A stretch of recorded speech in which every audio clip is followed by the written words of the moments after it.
रामधारी सिंह दिनकर जी की जयंती समारोह का आयोजन 115वीं जयंती समारोह का आयोजन रविंद्र रंजन के द्वारा किया गया, जिसमें कार्यक्रम की शुरुआत पुष्पांजलि अर्पित कर किया गया। इंडिया टीवी न्यूज के लिए विशाल वैभव की विशेष रिपोर्ट। नमस्कार, आप देख रहे हैं इंडिया टीवी न्यूज। मैं हूं विशाल वैभव।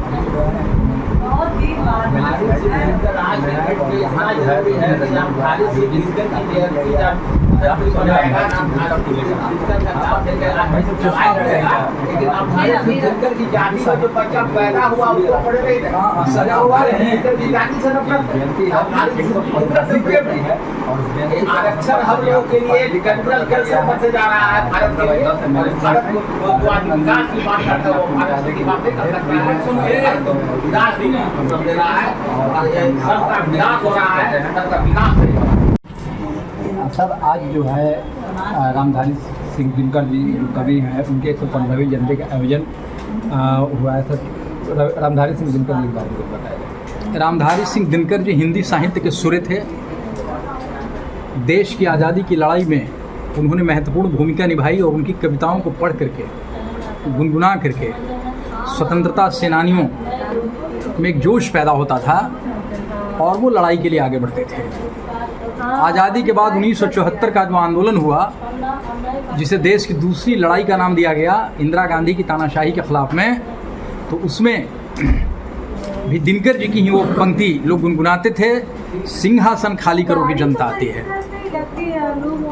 तो दिनकर जी को भारत रत्न मिलना चाहिए। भारत रत्न नहीं दे करके भारत रत्न की भी अवहेलना हो रही है। इसलिए दिनकर हिंदी साहित्य के एक बड़े कवि थे और उनके पद चिन्हों पर चल करके ही हम लोग इस देश का नवनिर्माण कर सकते हैं। वो दलितों, पिछड़ों के समर्थक थे। कर्ण जो उपेक्षित पात्र था, सूत पुत्र जिसको कहा करते थे और जिसकी अवहेलना होती थी, रश्मि रथी में उनका महिमा मंडित करके उन्होंने एक नायक के रूप में प्रस्तुत किया रामधारी सिंह दिनकर जी ने, जिसमें उन्होंने कहा कि जात जात का शोर मचाते केवल कायर क्रूर।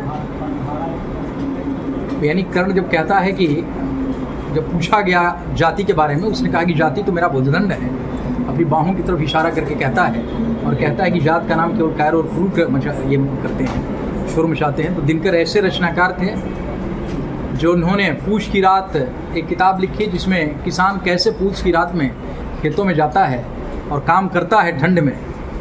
उन्होंने कुरुक्षेत्र को लिखा। हिंदी संस्कृति, भारतीय संस्कृति के 4 अध्याय को लिखा। इस तरह कई रचनाएं उनकी हैं।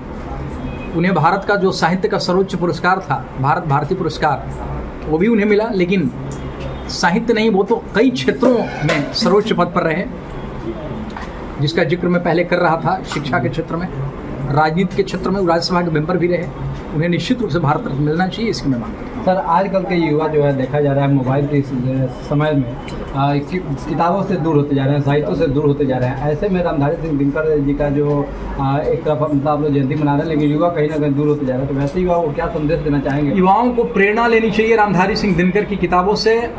और अगर वो किताब पढ़ेंगे तो विदेशी राइटरों की किताबों को पढ़ करके वो अपने आप को उत्प्रेरित करते हैं। वो दिनकर की किताब को अगर पढ़ेंगे तो उन्हें ज़्यादा प्रेरणा मिलेगी।